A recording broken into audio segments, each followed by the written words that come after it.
Hello everyone, welcome back to Clinical Cousins YouTube channel, where today we're going to go over the basic functions of the cardiovascular system. So the overall function that we need to keep in mind when we talk about the cardiovascular system is that its main function is to deliver nutrients and fluid to our cells.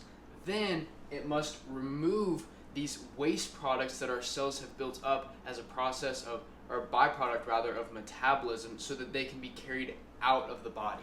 So if we trace a drop of blood through the cardiovascular system, we can see that we start in the right atrium. That's where we're starting right here.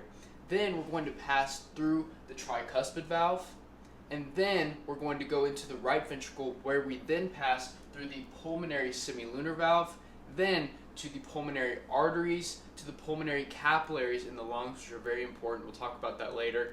Then back to the pulmonary veins, where we now have oxygenated blood. Then we're going to go to the left atrium.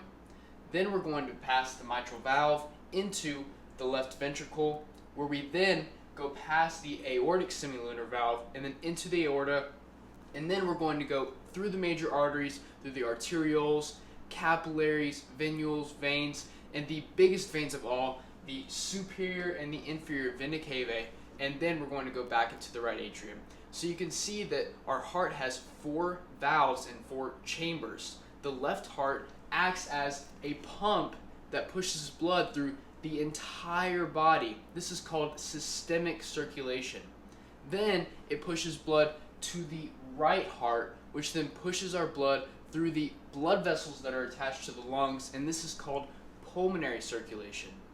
Then after this blood has reached, or has gone through the pulmonary system rather, it is going to go back to the left heart, where it will start the process all over again. So the rate that blood is pumped out of the heart is measured, and we call this measurement cardiac output.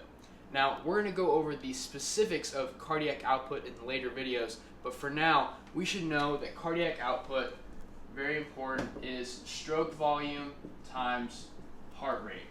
Now you may be asking, well, what is stroke volume, what is heart rate? Well, we know that stroke volume is really just the amount of blood that is squeezed out of the heart in one pump, and we know that that heart rate is beats per minute. How many times is our heart squeezing and relaxing in 1 minute? So when we put these two together, we know that cardiac output, or the amount of blood that is squeezed from the heart, times heart rate, which is the amount of beats per minute, the amount of squeezes and relaxes, we get a number that is about 5,000. This is because stroke volume is usually about 70 milliliters per beat, 70 milliliters, and heart rate is usually around 72 beats per minute.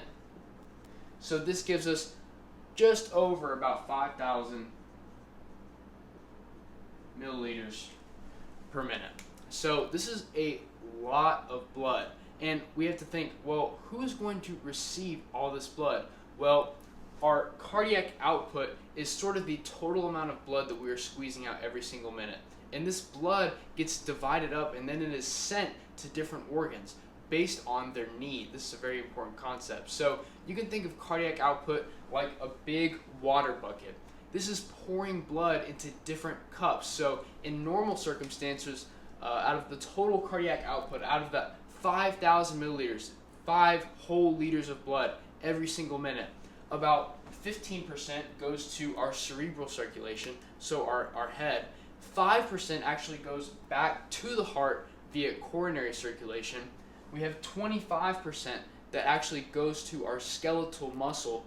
We have 25% that's going to our GI system. We have 25% that's going to our kidneys. That's a lot for the kidneys. And then also, lastly, we have about 5% that goes to our skin, and that's how we're going to regulate our temperature, and we'll talk about that later as well. But of course, the amount of blood flow is altered based on who needs it. So our blood flow in our body will go to different organs, but it really depends on what they are doing. So for example, if we are exercising, we can expect maybe a greater percentage of this cardiac output to go to our skeletal muscle. Or if we're really, really hot, maybe we expect a larger percentage to go to our skin. It all depends on what the organs are doing. So I hope you enjoyed the video today. I hope that you have a greater understanding of the main functions of the cardiovascular system. And as always, thank you for taking the time to learn with us today. And then I hope you like and subscribe for more content. Thank you.